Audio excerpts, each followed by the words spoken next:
Les invito a acompañarnos en un viaje fascinante a través de todo el mundo en busca de los más importantes misterios del pasado. Y para iniciarlo, nada mejor que preguntarnos sobre el paradero del objeto de poder más enigmático del pasado, el Arca de la Alianza. Se trata de un instrumento de efectos devastadores a través del cual Yahvé se comunicaba con sus sumos sacerdotes y con su pueblo elegido.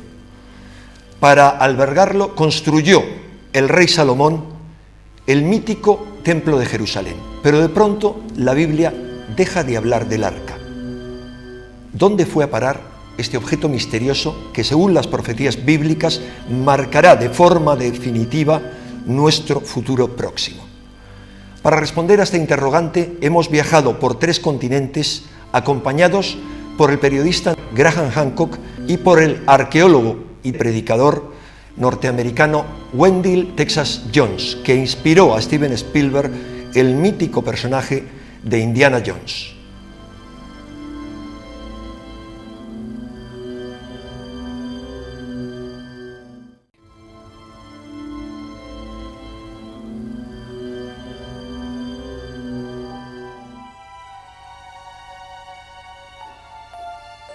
Bien, hablemos de lo que estoy buscando aquí. El Arca de la Alianza y el tabernáculo que Moisés construyó en el desierto. El Arca de la Alianza, que contiene las tablas de la ley con los 10 mandamientos que Dios dio a Moisés. Una encarnación de la presencia de Dios entre el pueblo de Israel. Un símbolo de la unión entre Dios y el pueblo elegido. La esencia de la religión judaica primitiva. El rey Salomón construyó el templo en Jerusalén para protegerla. El Arca de la Alianza perdida para siempre. Durante más de 20 años, Wendell Jones, religioso y experto en arqueología bíblica, ha reunido a un grupo de voluntarios empeñados en la búsqueda del Arca. Hace más de 2500 años, cuando el profeta Jeremías anunció la destrucción de Israel y la llegada de los ejércitos de Asiria y Babilonia, el arca desapareció. Así surgió el mayor misterio de la Biblia, un enigma que obsesionó a Jones.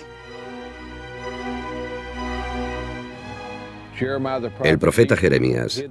Estos pueblos ocultaron el Arca de la Alianza aquí, junto con el tabernáculo, a poca distancia de donde estamos sentados ahora. Ha estado allí desde entonces, y el rollo de cobre dice exactamente dónde. La tradición antigua sostiene que los sacerdotes y los profetas ocultaron el arca y otras reliquias sagradas antes de que llegaran las horas más oscuras de Israel. ¿Pero dónde? Hay quien dice que dentro del monte del templo. Otros creen que en el monte Nebo, al otro lado del río Jordán. Wendell Jones piensa que está aquí, en algún lugar bajo estos peñascos que separan el desierto de Judea del Mar Muerto. Hace 50 años, un joven árabe que buscaba una cabra perdida tiró una piedra en una de las múltiples cavidades que hay aquí. Fue así como se descubrió el primer rollo del Mar Muerto. Ahora se encuentra en este Museo del Libro, en Jerusalén. Los rollos fueron escondidos en la víspera del levantamiento de los judíos y del holocausto que los ejércitos de Roma causaron en torno al año 70 después de Cristo, cuando destruyeron el templo de Jerusalén. Pero Wendell cree que este misterioso rollo hecho de cobre habla de tiempos mucho más remotos. 7 siglos antes, Israel trató desesperadamente de repeler a los asirios en una lucha que culminó con la destrucción del primer templo de Salomón y el exilio en Babilonia. Israel lloraba la pérdida de sus más sagradas posesiones. Esas historias que narra la Biblia han sido parte de la vida de Wendell. Mi madre no leyó la Biblia hasta que tuvimos edad para leerla por nosotros mismos. Una vez yo le pregunté, «Mamá, ¿cuándo empezaste a leer la Biblia?» Y ella dijo, «Una mañana me desperté muy enferma. Mi madre era una mujer muy sana. Consultó al doctor y este le dijo, «Estás en el 2.º mes de embarazo». Ella me explicó. Volví a casa. Me senté en la mesa, abrí la Biblia por el Génesis y empecé a leerlo sobre mi estómago. Yo creía que los fetos podían entender. Por supuesto, esto ocurrió hace 68 años. Y hoy sabemos que los fetos pueden aprender. Jones se asombró al observar que la Biblia oculta la desaparición del arca. No encontramos ninguna explicación ni en la Biblia, ni en la Torá, ni en ningún otro texto. Mi pregunta era, ¿dónde están esos documentos, madre? ¿Dónde están los documentos? Ella no sabía dónde estaban. Me dijo, no lo sé, y agregó, pero puedes estar seguro de que si el pueblo judío escribió y ocultó unos documentos, aún los tienen. Jones cree que el antiguo rollo de cobre esenio es el documento que enumera los tesoros del templo perdido de Salomón. Cree que ha descifrado su mensaje secreto. El mensaje sería como el mapa de un tesoro que indica dónde está oculta el arca. Este es un facsímil del rollo de cobre basado en la interpretación de Joseph Melech. Aquí existe una tumba en el río de la cúpula. Ahora, si observamos este cauce, sube y en el extremo se ve esa cúpula. De modo que la palabra kipá es una cúpula. Naala Kipá, el río de la cúpula. De modo que tenemos el río de la cúpula, tenemos el hueco de la columna, las dos entradas con el agujero en la parte superior. La descripción geográfica de donde estamos nosotros en este mismo momento coincide con lo que está descrito en el rollo. Este rollo se escribió como el mapa de un tesoro y hay una codificación. Yo no voy a revelarlo ahora, es un secreto. No me importa divulgarlo después de haber utilizado el rollo y haber publicado un libro con este descubrimiento. Jones ha pasado decenas de años buscando el arca, investigando estas cavernas del Mar Muerto. Una búsqueda observada con escepticismo por los eruditos y las autoridades. Teddy Kollek, exalcalde de Jerusalén. El gran descubrimiento serían los tesoros del templo, pero no creo que exista ni siquiera la mínima posibilidad de encontrarlos jamás. Pero este escepticismo oficial no desanimó a Jones, que poco a poco fue teniendo éxito en su búsqueda. A principios de la década de los 90 se encontró este recipiente que, según cree Jones, contenía aceites de unción ritual y después se hallaron inciensos preciosos. Eran parte de los tesoros ocultos del templo. Jones ha estado explorando las antiguas grutas de Qumran durante un cuarto de siglo, buscando los objetos sagrados del Segundo Templo y también el tesoro arqueológico más apreciado de todos los tiempos, el Arca de la Alianza que contiene los 10 mandamientos. Se cree que las aventuras arqueológicas de Bendill Jones sirvieron de inspiración para la película de Spielberg En busca del Arca perdida. Esa película es una broma en comparación con lo que estamos haciendo aquí. Este erudito cree que su equipo está más cerca que nunca de realizar un importante descubrimiento arqueológico. Sin embargo, la alegría general no es compartida por las autoridades de Israel. Esperaba que ellos dijeran felicitaciones, en cambio me quitaron el permiso. No estamos violando ninguna ley. Señor Jones, ahora quite su coche. Lo confirmé con su departamento. Sé cuáles son sus límites. Está fuera de su jurisdicción.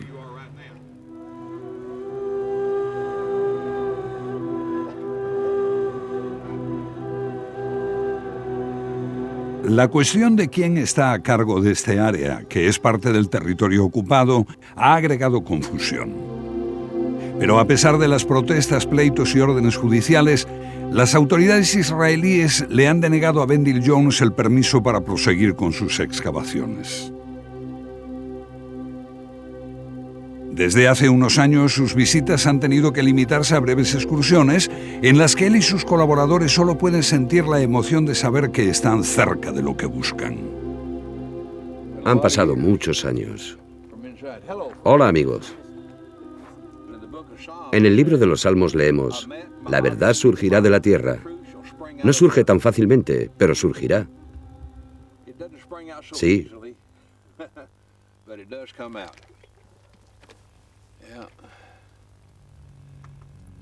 Hay mucha sangre, sudor y lágrimas en estas cuevas. Jones se refiere a muchos momentos en que él y su gente se enfrentaron al peligro, pero también a la historia. Sufrieron un gran terremoto aquí en el año 747 y muchas de esas cuevas se hundieron. Los techos se desplomaron.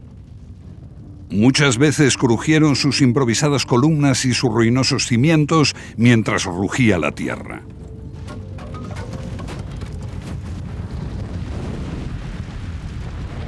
Para Jones, estas situaciones cobraron una importancia vital. ¿Ha visto alguien el cubo de agua? ¿Dónde está el cubo? Harry, trae el cubo. Estos momentos crearon lazos sólidos entre Jones y sus colaboradores. ¿Qué tal si me secas la cara? ¡Oh, Dios mío!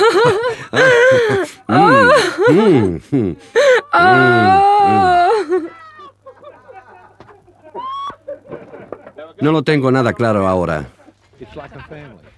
Es como una familia. No puedes vivir aquí en las trincheras o en las tiendas sin crear un vínculo especial.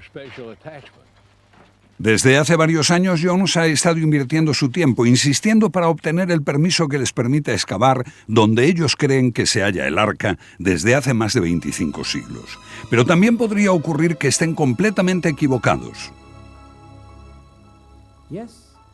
Sí, el arca está aquí, en Axum. Desde el día que partió de Jerusalén y llegó a Axum, ha estado aquí.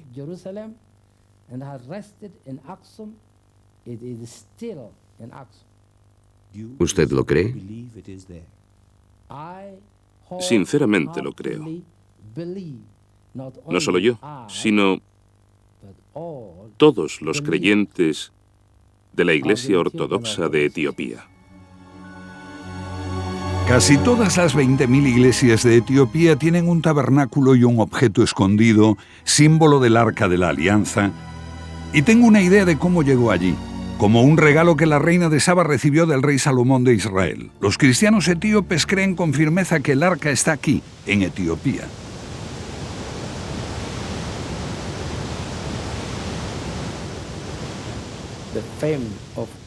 La fama del rey Salomón llegó a oídos de la famosa reina de Saba, en Etiopía. Lo que abrió su corazón no fueron las riquezas del rey, sino que era un hombre sabio y su sabiduría venía de lo alto. La leyenda dice que la reina de Saba visitó al rey Salomón y que se enamoraron y tuvieron un hijo. Su nombre era Menelik y habría sido el primer emperador de Etiopía.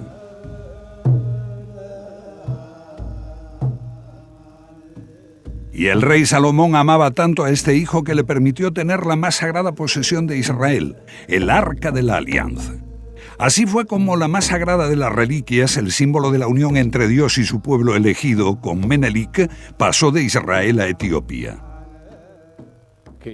¿Puede imaginarse al hombre más sabio de la tierra construyendo un magnífico templo en Jerusalén para albergar el Arca de la Alianza y después dárselo a su hijo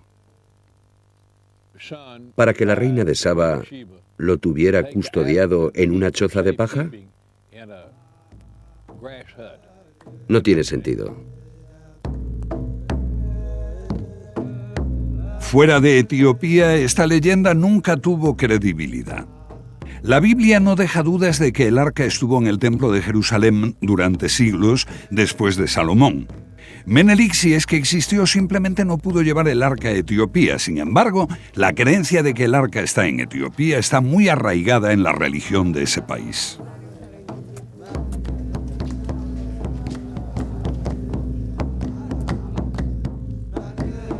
La mayoría de los expertos no sitúan la tierra de Saba en Etiopía. Para ellos, la reina de Saba vino del sur, de Arabia. La leyenda de Menelik y el arca no sería más que folclore. Y aún así quedaba en pie el misterio de lo ocurrido con el arca. Por encima de todo estaba Dios, dado que Él llevó a los judíos a la tierra prometida. El arca era la encarnación del Dios que venció a los enemigos de Israel. El mayor misterio de la Biblia, incluso quizás el mayor misterio de toda la historia humana. Este objeto, que no tiene precio, en el cual se creía que residía la presencia de Dios y que emanaba poderes sobrenaturales, fue el centro del culto en la primitiva religión judaica, de la que surgen las otras grandes religiones del mundo. Que hubiera desaparecido, esto me fascinó. Que se hubiera desvanecido sin dejar ninguna mención en las escrituras me pareció imposible. Tendría que haber una historia detrás, tendría que haber una verdad por descubrir que aclarara este enigma. Y es por eso que me atrajo. Como corresponsal en África durante mucho tiempo, el escritor Graham Hancock había quedado fascinado por la leyenda de Etiopía. Igual que otros investigadores, no creyó que fuese verdad, pero durante unos pocos días que pasó en Francia le ocurrió un hecho que le condujo a una serie de nuevos descubrimientos. Todo comenzó en un pequeño café en la plaza de la Catedral de Chartres. Dígame, por favor, ¿por qué este restaurante se llama La Reina de Saba? Porque allí, en el pórtico norte de la catedral, hay una estatua de la reina de Saba. Siempre se ha creído que la reina de Saba era un personaje árabe. Los estudiosos la sitúan en el sur de Arabia, pero aquí en la Catedral de Chartres, asombrosamente se corrobora lo que afirman los etíopes sobre la reina de Saba. Una estatua de la reina de Saba se sitúa en un contexto africano, con una figura etíope a sus pies. Y cuando vi eso, me acordé de mi trabajo en Etiopía, la certeza de que había un misterio real en aquel país relacionado con la reina de Saba. Y más emocionante aún, aquí encuentro, muy cerca de la estatua de la reina de Saba, una imagen del Arca de la Alianza y una extraña inscripción. Iq Amicitur, aquí está oculto. Esta inscripción es oscura y ambigua, pero sugiere la posibilidad de que el arca esté oculta en Etiopía. Todo eso le trajo a la memoria extrañas ceremonias y años de investigación sobre la leyenda etíope. Hancock había permitido que le disuadieran las opiniones convencionales de los expertos, pero este descubrimiento casual que hizo en Chartres volvió a despertar su deseo de reanudar su búsqueda del Arca de la Alianza.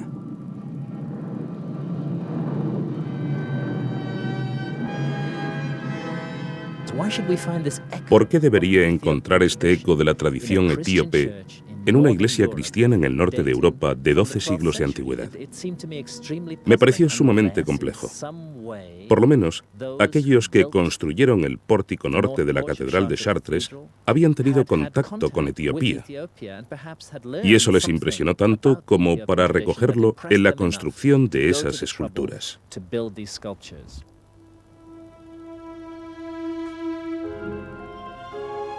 La Catedral de Chartres nació del fervor religioso que trajeron las cruzadas, la conquista de Tierra Santa y el descubrimiento del mundo árabe.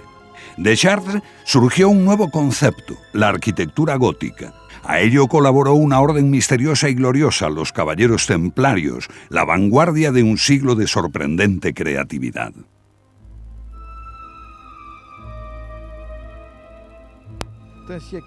Fue un tiempo rico, una era creativa, una era audaz. No olvidemos que es un siglo en el que, por ejemplo, se redescubre la cartografía y la ruta a Jerusalén aparece cartografiada en los planisferios. Como dijo el profesor Bernard de Chartres, si ahora gozamos de conocimientos, no debemos olvidar que no somos más que enanos montados en los hombros de gigantes. El anhelo secreto de aquella era está expresado en un libro que describe una búsqueda de lo desconocido, el Parsifal y la búsqueda del Santo Grial, de Wolfram von Eschenbach. Este texto lleva la marca de los Caballeros Templarios.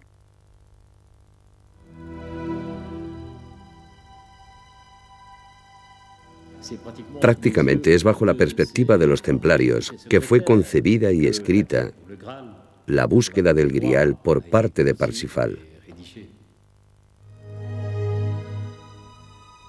Los especialistas han investigado el significado del Parsifal de von Eschenbach y observaron ecos africanos que conmovieron a Hancock, un experto en aquel continente.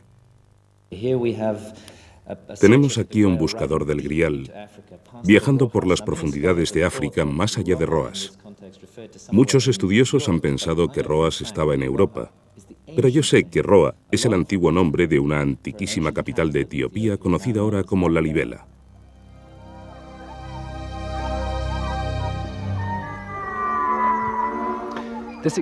Este descubrimiento en Wolfram von Eschenbach me hizo reparar en un misterio que me había obsesionado unos años antes.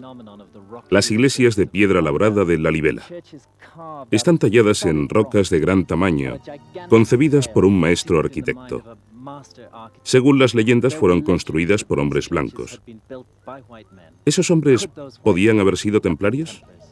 Miren aquí en este techo, la cruz de los Caballeros Templarios.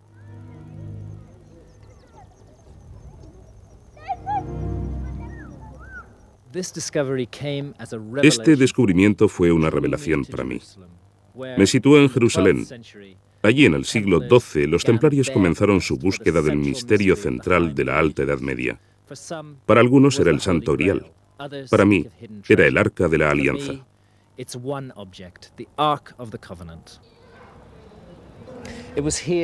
Fue aquí, en Jerusalén, en el siglo XII, donde los caballeros templarios tenían su cuartel general. Estaban instalados justo detrás de mí, en la mezquita de Al-Aqsa, que ellos convirtieron en su cuartel. Y construyeron este pórtico que añadieron a la mezquita. En este pórtico podemos ver los primeros rasgos del florecimiento de la arquitectura gótica, que alcanzó su completa realización en la Catedral de Chartres. Diseñada, creada por los templarios, una revolución del pensamiento humano.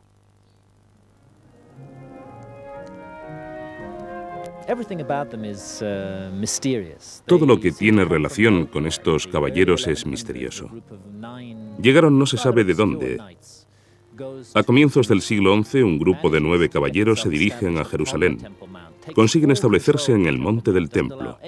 Asumen un control total del Monte del Templo y no permiten entrar allí a nadie. Están buscando el arca. No había una reliquia religiosa más preciada que el Arca de la Alianza. Si pudieran hallarla y llevarla a Europa, entonces sus ambiciones de lograr el mayor poder secular quedarían satisfechas. Con este objeto en sus manos, serían imparables. Al principio, los templarios parecían guiados por lo que habían adquirido de los judíos. Una de las tradiciones judías más enraizadas es que el Arca de la Alianza está enterrada aquí, en las cavernas y túneles del Monte del Templo. El Monte del Templo, durante siglos, ha sido un campo de batalla. Es imposible realizar trabajos arqueológicos allí. Pero en el tiempo de las cruzadas, cuando los templarios ocupaban el Monte del Templo, aprovecharon para cavar debajo del monte, en busca del Arca de la Alianza, supongo yo. Pero de pronto sucedió algo. Se detuvieron. Como si se hubiesen enterado de algo nuevo. La Iglesia de Etiopía ha mantenido siempre un monasterio en Jerusalén. Hoy, solo unos tristes restos atestiguan el modo en que Etiopía nutrió sus lazos con este centro cristiano del Santo Sepulcro. Durante muchos siglos sin interrupción, un pequeño grupo de monjes visitaba tierras musulmanas desconocidas para romper el aislamiento de Etiopía, pero las iglesias más poderosas fueron expulsándolos de sus santuarios. Ahora los monjes se amontonan dentro de unas cuevas convertidas en una iglesia por los cruzados frente a un constante desfile de peregrinos. La Vía Dolorosa conduce hasta una de sus capillas que aún existe. Los servicios se celebran bajo los empujones de los turistas y el objetivo de las cámaras fotográficas. Todo lo que estos monjes pueden hacer es lamentar la pérdida de un pasado glorioso.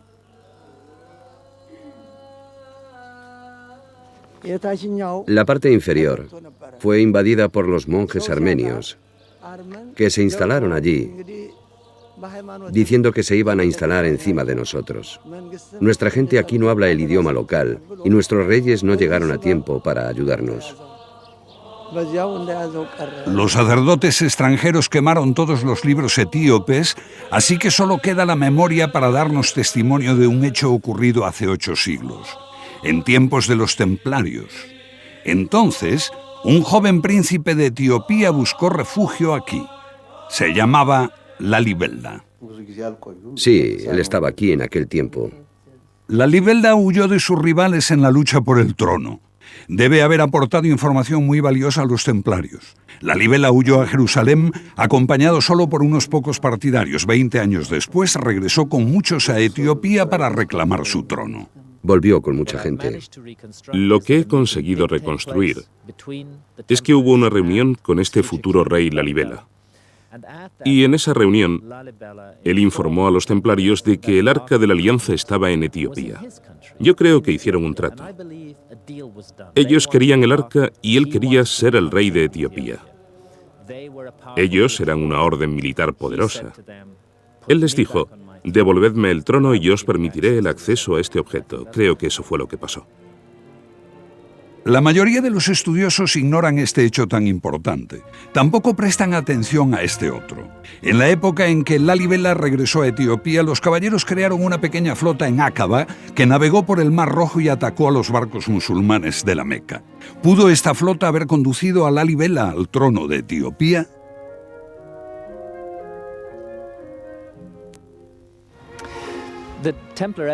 La evidencia templaria jugó un papel crucial en mi propia búsqueda. Me hizo confiar en que había mucho más de cierto de lo que los especialistas estaban dispuestos a admitir en la tradición según la cual los etíopes poseían el arca. Pero yo me enfrentaba a un problema real. La historia de Menelik trayendo el arca de la alianza a Etiopía no podía ser verdad. Por lo tanto, si el arca había llegado a Etiopía, lo que yo necesitaba era descubrir cómo. Tenía que haber una explicación. Y así fue como me puse a investigar. La Biblia no dice nada sobre la desaparición de su reliquia más sagrada. Sumerge este hecho en el misterio. La tradición judía sostiene que el arca fue escondida para preservarla de los ejércitos de Asiria y Babilonia, pero un estudioso culpa de ello a cierto rey de Israel.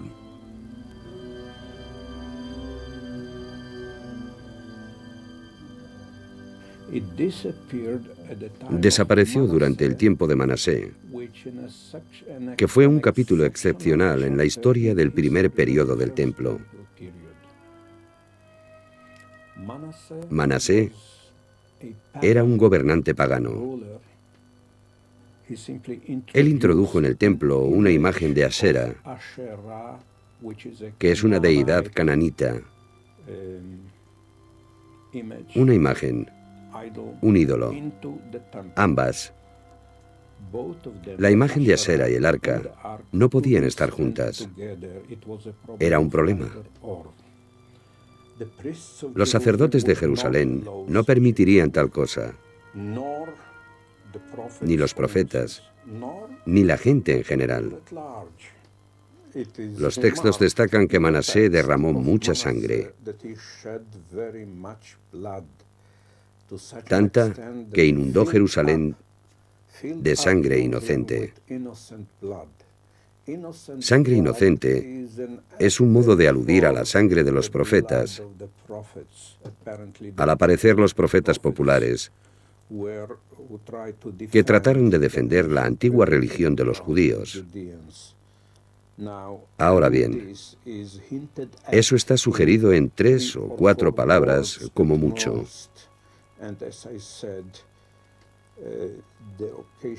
Y como dije, aquello fue tan repugnante para los cronistas que no quisieron extenderse más. ¿Lo entiende? Ahorraron palabras. Hablan de esto de forma muy concisa. Y cuando queremos saber por qué Jerusalén fue destruida, su respuesta es precisamente por los pecados de Manasé. En los años posteriores a Manasé, el profeta Jeremías lamenta la pérdida del arca y el próximo final de Israel. Y poco después llegan los ejércitos de Asiria y Babilonia.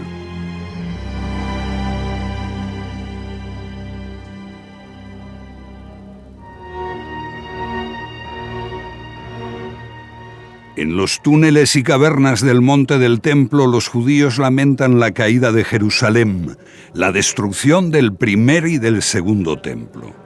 Pero apenas unos pocos conocen la existencia de otro templo, un tercer templo construido por refugiados de las persecuciones de Manasé que tomaron como guía un verso de las Escrituras.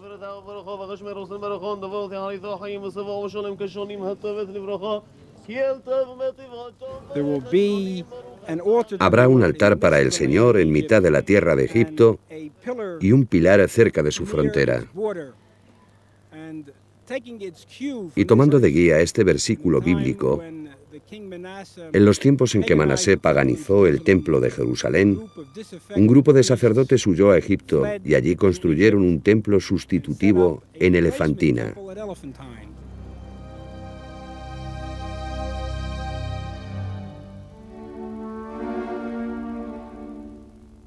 La isla de Elefantina.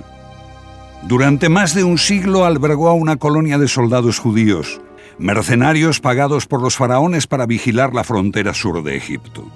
El sitio ha sido excavado por arqueólogos alemanes.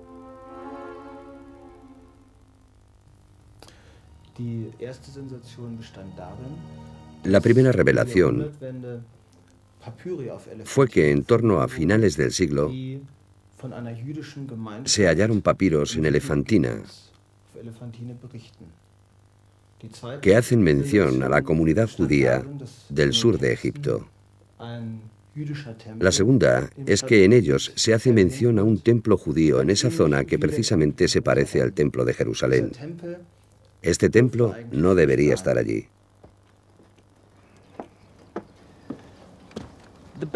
La mejor apuesta para la ubicación del templo judío es que esté exactamente allí, bajo esa grava de miles de años. Lo que estamos viendo son los restos del templo de Junum, depositados encima del templo judío. Aquí, muy cerca, vemos las habitaciones de la colonia militar judía, que se extendía hasta el borde de la ladera de la colina. Este templo es un enigma teológico. En aquel periodo, que fue una época de línea religiosa extremadamente dura, no había ningún otro templo judío en el mundo aparte del de Jerusalén. El concepto total de judaísmo se concentraba en el templo y en el arca. Por lo tanto, solo resulta comprensible que se construyera otro templo con la única finalidad de albergar el arca. Y eso es exactamente lo que yo creo que sucedió. En su opinión, ¿cuánto tiempo permaneció el arca aquí? El arca estuvo aquí desde el 650 a.C., el tiempo de Manase, hasta el 410 a.C., cuando este templo judío de Elefantina fue destruido completamente. Egipto estaba bajo el yugo extranjero. Los sacerdotes judíos y los mercenarios están ahora al servicio del rey de reyes de Persia y son odiados por los egipcios. En Elefantina se venera a Khnum, un dios con cabeza de carnero.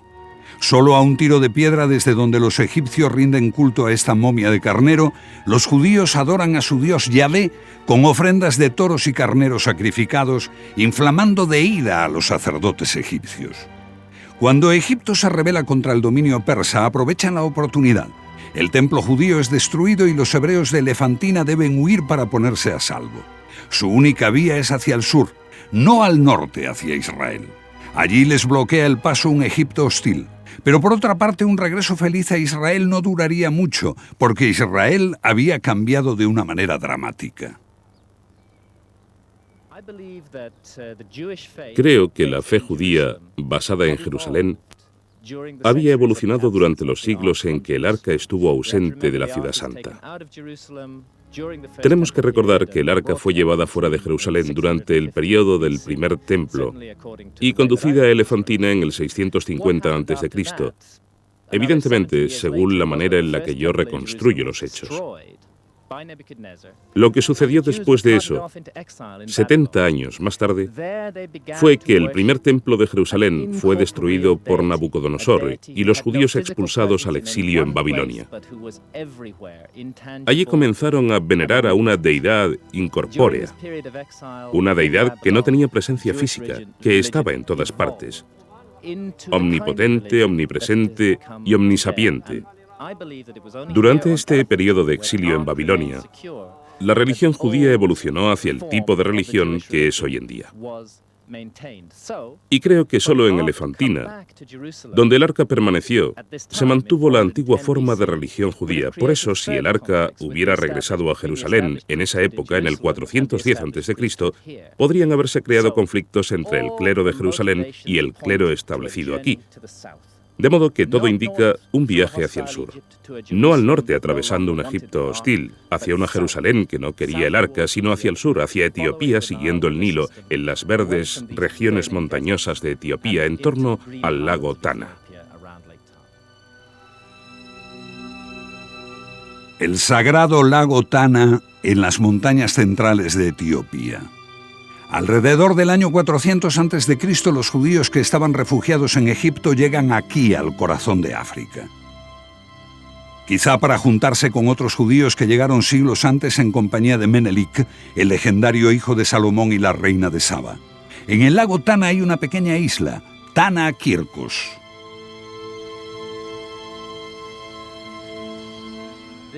Este es un país cristiano y una isla cristiana, pero mantiene un recuerdo muy vivo de los tiempos en que había judíos y de sus sacrificios de sangre.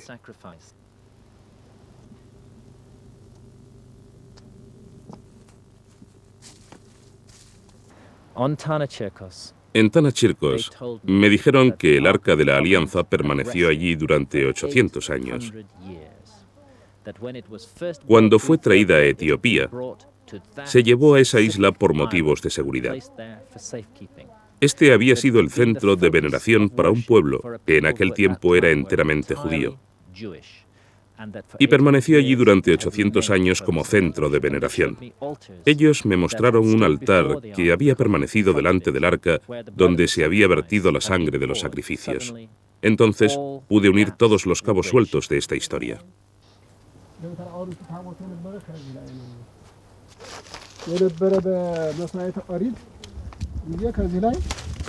በዚህ ላይ ደሙ ይኳታል፣ ስጋው በዚህ ይወራረዳል። ከዚህ ላይ ህዝቡ በዚህ ይሰበሰባሉ፣ እየተረጨ ቁርባኑ ያነበረ። El arca permaneció ante esas piedras sacrificiales. La forma en que se producía el derramamiento de la sangre que relatan los etíopes coincide exactamente con las tradiciones del Antiguo Testamento. Así está descrito en la Mishnah, y es bastante inconcebible que este monje cristiano en esta isla haya leído alguna vez la Mishnah, de modo que él nos está transmitiendo una tradición muy pura sobre los sacrificios de sangre de los judíos ante el Arca de la Alianza, en presencia del Arca en esta misma isla. Y aunque el Arca de la Alianza haya sido llevada hace tal vez 1600 años a Aksum, donde está actualmente, aquí aún se siente su presencia. En lo que a mí respecta, tengo una sensación muy extraña, como si el Arca de la Alianza hubiera estampado su poder y energía en esta isla y en estas rocas. Con el surgir de la cristiandad, los judíos de Etiopía disminuyeron en poder y número. A principios de los 90 del primer siglo después de Cristo, tras la hambruna etíope, los judíos que aún permanecían allí fueron trasladados a Israel, donde pronto se adaptaron y perdieron sus tradiciones. Pero algunos de los más ancianos recuerdan aún cómo vinieron a Etiopía hace 2000 años. ¿Qué es Rafael Hadane? Puede aún describir la ruta llena de peligros y penurias según la antigua tradición oral falasha. Los judíos que huían de Elefantina atravesaron las montañas de Etiopía.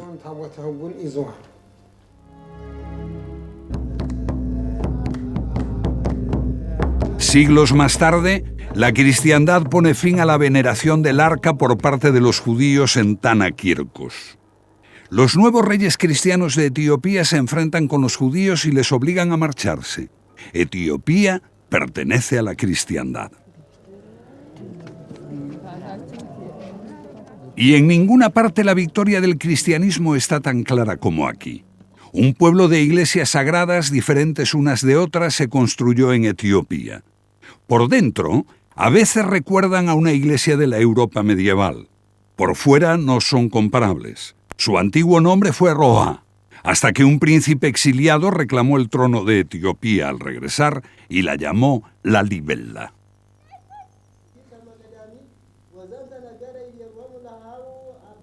Las piedras de las iglesias se desplazaron y entonces las construcciones se desprendieron de la roca.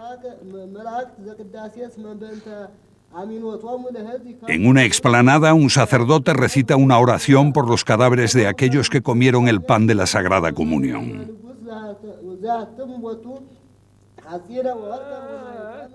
Lalibela floreció en los tiempos de las cruzadas y los templarios. Más tarde, los viajeros portugueses nos hablan de leyendas sobre gente blanca que ayudaba a construir iglesias. Esta iglesia está dedicada a la Virgen María y no es un accidente, porque la Virgen María fue una figura de gran significación para los templarios.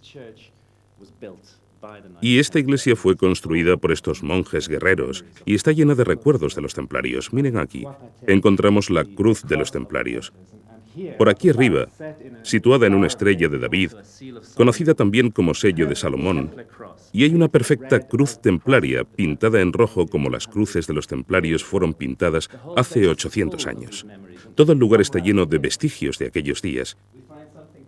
Y si venimos hacia aquí encontramos algo bastante extraordinario. Si no me equivoco, lo que vemos es una imagen de la mezquita de Al-Aqsa en Jerusalén. Y extrañamente, espectacularmente, tiene cruces en sus cúpulas. Hubo solo un periodo en la historia en que Al-Aqsa estuvo decorada con cruces, y ese fue el periodo en que la ocuparon los templarios en el siglo XII. Si esta evidencia puede ser refutada, la siguiente no. La leyenda dice que Jesucristo mismo se apareció para instruir al rey de Lalibela sobre cómo construir la iglesia. Jesús se habría apoyado contra este pilar, y por eso está cubierto, resguardándolo para siempre de las miradas de los curiosos. ¿Podría verlo? Nadie está autorizado a verlo. Por lo menos podría decirnos lo que está escrito detrás de la tela. Dice Sador, Alidor, Danat, Avera, Rodas, y estos son los nombres de Dios. Sador, Rodas. Las palabras Sator, Rotas, eran de especial significación para los templarios. Forman un anagrama porque se lee tanto al revés como al derecho, y nosotros hemos encontrado esas mismas palabras en una importante propiedad del temple en Gisors, Francia. Las palabras exactas del criptograma templario son Sator, Sador, Arepo, Alido, Tenet, Danat, Ópera, Avera, Rotas, Rodas. Todas las palabras pueden invertirse, leerse hacia adelante y hacia atrás, horizontal y verticalmente. Las palabras de Tenet forman una cruz con un significado en latín y reordenadas, las letras forman las palabras latinas Paternoster, Padre Nuestro, con una A y una O sobrantes, Alfa y Omega, los nombres de Dios sin duda.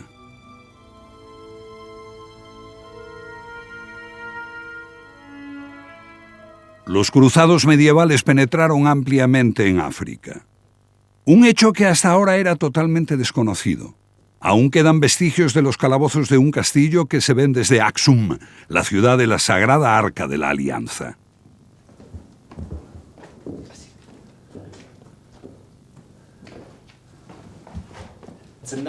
Hay otra cruz templaria, debajo de aquí, una perfecta cruz patada.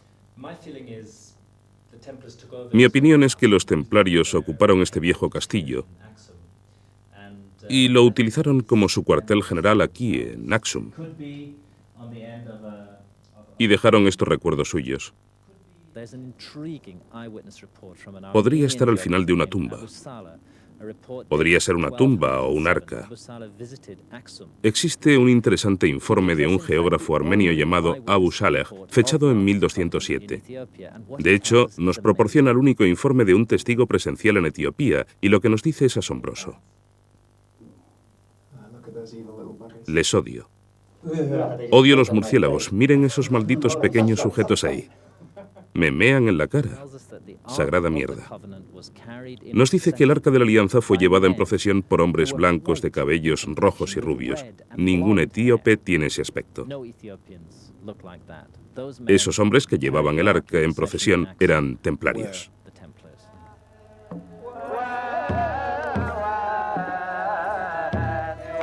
Hace 800 años vinieron por esto, la gran ceremonia de Timkat. Fue un día de enero cuando en la sagrada Aksum una multitud esperaba la llegada del arca. Asistir a la ceremonia de Timkat en Aksum es como hacer un viaje a través del tiempo. La danza de David ante el Arca de la Alianza, que se describe con detalle en el Antiguo Testamento, se escenifica en la vida real. El cántico antifonal, voces fugaces hacia adelante y hacia atrás, todo esto nos sumerge en el mundo del Antiguo Testamento. Antiguos símbolos de un imperio que una vez gobernó en Etiopía y más allá. Y trajo el arca aquí desde Tanakirkos, donde permaneció hasta el tiempo del nacimiento de la cristiandad. Nadie ha visto o tocado jamás el arca en Aksum. Ni siquiera los patriarcas tuvieron jamás el derecho de penetrar en el Sancta Sanctorum, y vemos lo que realmente ocurre allí. Igual que con los antiguos judíos, ese derecho lo tiene un solo hombre, el guardián del arca. Hay un sacerdote designado para ello de generación en generación. Yo, que soy el patriarca, o mis predecesores que fueron patriarcas, no tenemos derecho a contrariar el mandamiento de Dios. ¿Cómo es designado ese sacerdote? Por su dedicación, sumisión a Dios, sencillez. Aquel a quien Dios elige es el guardián del arca. Esta pequeña capilla de Axum alberga el arca, y Tesfa Mariam es su guardián. El único hombre que está autorizado a mirarla y tocarla y está condenado a estar siempre cerca de ella sin separarse jamás. Siguiendo los pasos de Moisés y de Aarón, Tesfa Mariam siente un temor reverencial por el arca que ha de guardar. Sí, porque está escrito cómo debemos orar y comportarnos, para que Dios juzgue nuestra conducta. Y eso era antes de llegar a Etiopía, en los tiempos en que el arca estaba al cuidado de Moisés. Actúa contra sus mandamientos y puede que te destruya con un poder que ha llevado a muchos a la muerte.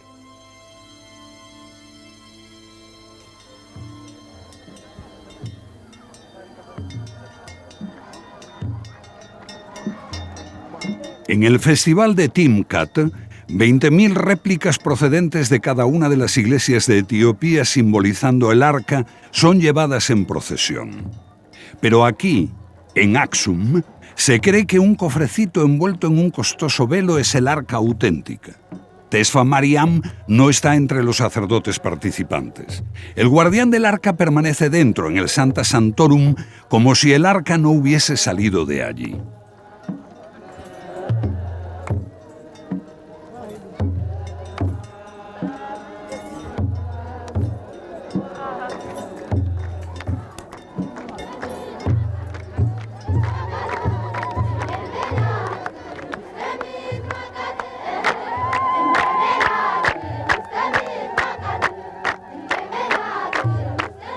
Velas encendidas encima de un trozo de madera se ponen en el agua. Si flotan, el año traerá prosperidad, alivio del hambre y de las penurias.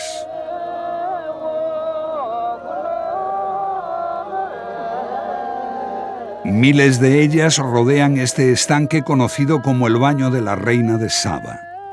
Cuando un sacerdote bendice el agua hay un momento mágico durante el cual se hace el silencio y surge una multitud de palomas venidas de no se sabe dónde que rodean las aguas.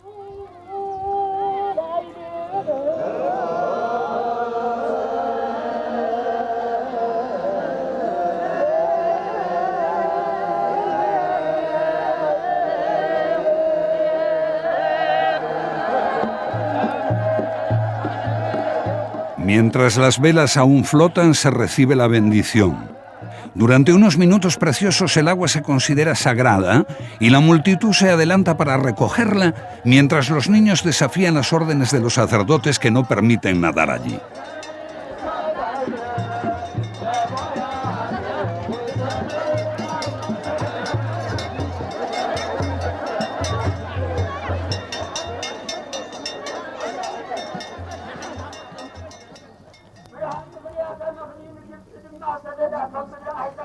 Durante la noche, el cofrecito permanece en una tienda de campaña y, como en los días de Moisés, la gente vigila el tabernáculo y llena la noche con oraciones. La Iglesia Ortodoxa de Etiopía es literalmente única en el mundo. No hay nada que se le parezca. Y es una forma de religión muy pura y simple. Dudo en decirlo, pero hay algo de paganismo en esta reversión del culto al Arca de la Alianza. Paganismo, pero lleno de una ardiente creencia en Dios y en la presencia de Dios, traído aquí por el Arca de la Alianza.